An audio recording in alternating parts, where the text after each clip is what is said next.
हाय. आज मी महाडला गेले होते. महाडला जाण्याचं कारण असं होतं की माझ्या मुलाचे कपडे बदलायचे होते. शाळेला घातले तर नवीन कपडे घेतलेले, तर मला कपडे बदलायचे होते. त्यासाठी मी महाडला गेले होते. आणि त्याच्यानंतर असं झालं की मी मार्केटमधनं फिरत असताना मला काय सापडलं माहिती आहे? हे काय आंबे नाही आहेत, या आहेत कैऱ्या. त्या की ज्याचं लोणचं घातलं जातं, पाऊस पडल्याच्या नंतर ज्याचं लोणचं घातलं जातं, त्या या कैऱ्या आहेत. आणि त्या मी घेतलेल्या आहेत कारण की आम्हाला या वर्षीला आम्ही काही लोणचं घातलं नव्हतं.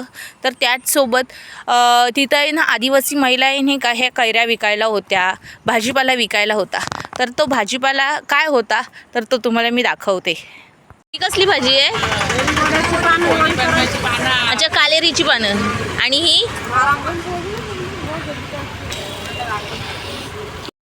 ही कुलूची भाजी आहे. आणि ही देखील भारंग्याची भाजी आहे. त्याच्यासोबत ही आहे ती आपण जे गरगाट करतो, म्हणजे त्याला काय म्हणतात, आळूचं फतफतं करतो, ती आहेत. पण ही कोवळी आहेत. आणि त्याच्यासोबतच आहे नाही का, ही त्यांनी आहे ना कच्चे आंबे आणले, जे की आत्ता पावसाळ्यात लोणच्याला वापरले जातात.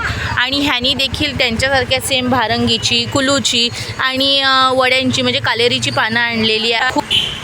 तर या आदिवासी महिला स्वतःचं पोट भरण्यासाठी, स्वतःचा उदरनिर्वाह करण्यासाठी, रोजगार निर्मितीसाठी रानातनं रानभाज्या काढून आणतात आणि इथे येऊन त्या विकत असतात.